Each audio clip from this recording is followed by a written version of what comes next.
Now, as we mentioned, right now inside of our shop page component, we are passing in these two properties where we get the loading states of our shop reducer in order to pass them into these components that we render inside of our routes. However, we do nothing else with these props, so it almost makes more sense for us to find a way to pass these values into our collections overview with Spinner in their own isolated environment rather than pollute our shop page component, because there's nothing that the shop page component can do with this other than pass them into these values. The reason why this is redundant is because our shop page, as for all our components, should be as dumb as possible. There's no reason for them to know about things that they don't need to know about. So for example, our shop page doesn't care whether or not this component or this component is loading or not.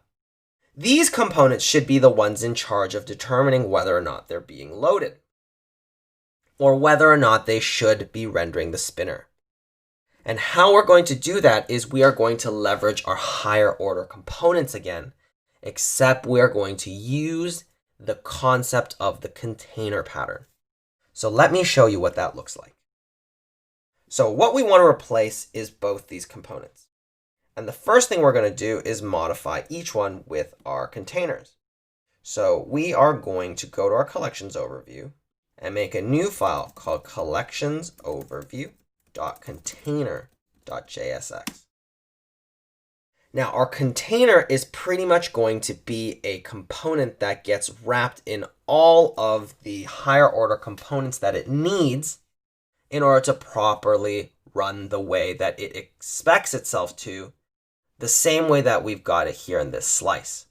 So instead of wrapping our map states of props around our shop page in order to pass that value into our collections overview with Spinner, we're just going to wrap that map states of props with this value around this component instead, this collections overview with Spinner, which in turn is pretty much just our collections overview being wrapped by our with Spinner. So it's just two levels of wrapping that we're going to do inside of this container component. That's all it is. I know it sounds complicated, but that's really all it is. And let me show you how that looks. So what we need to do is we need to import all of the libraries that we need in order to wrap all the code that we have. And what this will start with is actually our connect, right? Because we know we need access to both those selectors and the state to determine whether or not this component should be loading. We also need to import create structured selector because we're going to write a map state to props. And we're also going to import in all the selectors we need. So we need our select is collection fetching from Redux shop selector. And then we need to import our with Spinner higher order component.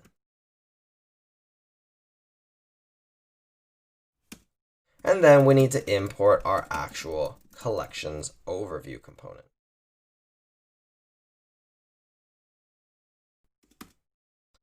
And now we just got to write the same map states of props that we had in our shop, where all we were pulling off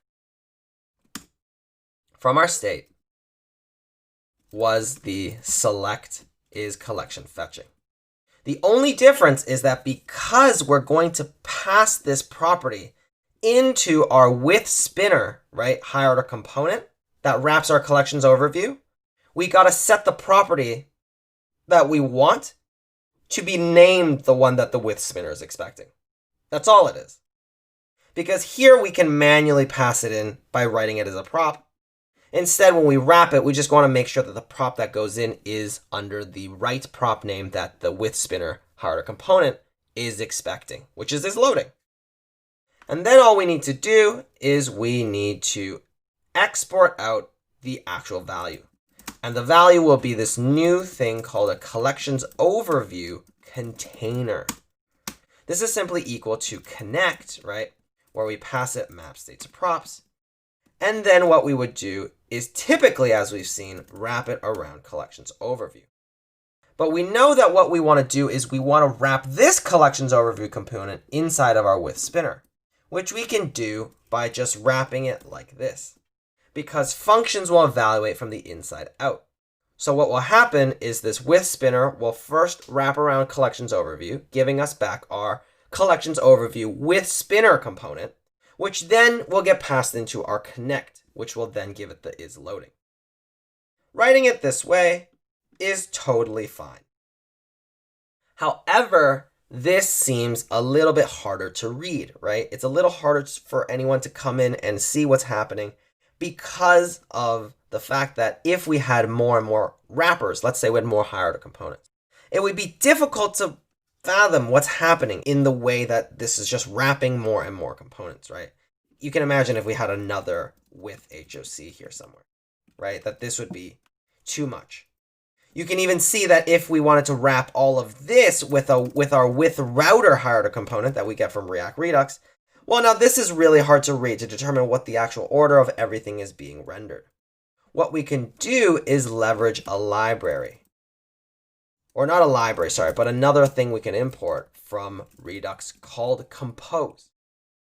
And what Compose lets us do is it lets us pass these in by just calling the function.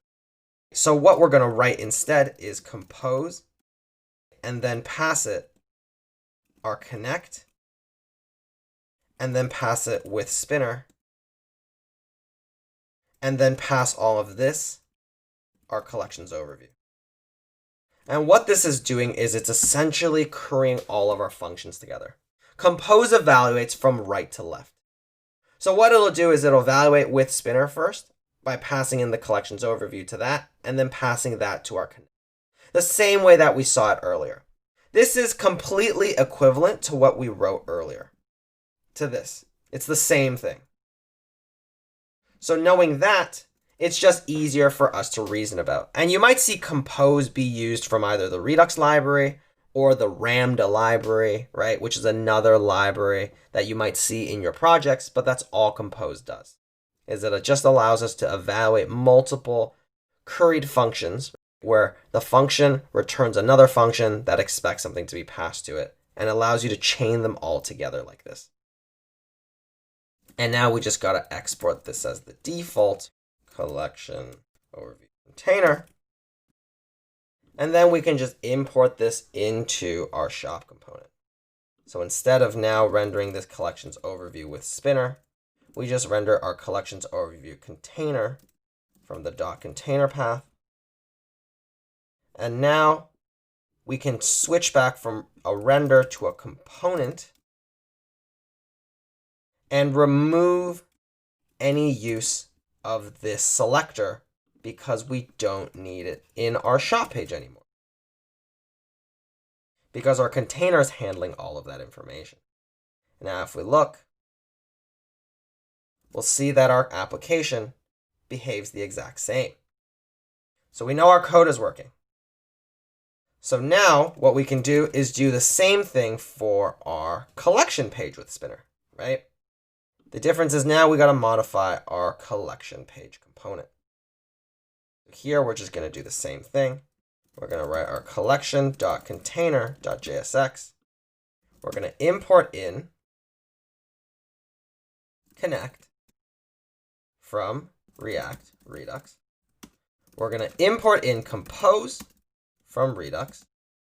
And we're going to import in create structured selector from reselect. And then we're going to import in our selector. So we can actually take this from here.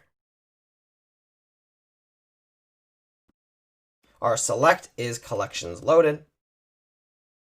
We're also going to import in with spinner from components, with spinner component, as well as our collection page component, right? And just as we did before, we need our map state to props, and we're going to use our create structured selector But if you remember, we need to inverse the value that we pass into our isLoading. So what we can actually do here is we can actually pass it a function that will get the state. And this will still memorize our selector if we pass it our selectIsCollectionLoaded, passing in the state here. And then we are going to make our container, so our collection page container, capitalize the A, which is equal to our compose call, passing connect with our map state to props, passing in our with spinner, and then finally passing our collection page. And then exporting this as the default value of this component. So the only new thing that we did here was that we used a function instead of what we did inside of our previous container, which was our collections overview, right? Or any other map state to props where we use create structured selector, we passed in a function instead of just passing the selector. We just passed the function which gets the state as well as the own props, right, into our selector. And this will in turn create the selector for us. And then we are just going to replace this with the container value. I'm going to get rid of this. We're also not going to need this anymore. And now all we need to do is pretty much just replace this the same way that we did earlier. Get rid of our map state to props because we don't need that anymore. Switch that to null. And now if we save and get rid of this prop, well, we see that we have an error. Cannot read property title of null. Oh, whoops, we have to switch this. That's what was the whole point of that, so that we could reverse this value. And now we see that our component works, right? Our code relating to anything we need with our selectors is isolated into each respective container. And look how much smaller our shop page is. It doesn't need to do anything other than just render the components on its routes. And that's really all it should do. Its only function is to create and initialize the asynchronous request for fetching data, and then passing components into its routes. And this is the ideal kind of setup using the container pattern for moving all of our code that we need into its own respective components. Now, hopefully this was not too much of a challenge for everybody to follow, but if it is, that's perfectly fine. Honestly, when I first worked on my own React Redux project for the first time in my professional career, it was a daunting task of doing this pattern so many times for months before I was able to fully understand all of the moving parts of React and Redux. If you guys don't get it all in one shot, don't worry. It's a lot and it's really challenging. But this is going to be the most common pattern you're going to see at some point of your professional React career. Now, at this point, of course, more practice goes a long way to understanding all these things that we've done. You can, of course, always just move any connect code that we have around a component, such as our cart dropdown component, into a container file, because that's really all it is. We're just wrapping the base component with some higher order components that we put inside of a container file. You can do that for practice. You don't necessarily have to, but this is a matter of just iteration, right? The more and more we do this, the better and better we'll understand why we do all this, as well as what those steps are going to be and what files we need to make. It's just practice. Now, in the next lesson, we're going to talk about another common library that's used to handle asynchronous actions in Redux. It's going to be very similar to Redux Thunk, except with a bit more flexibility. And I'll tell you all about that in the next lesson.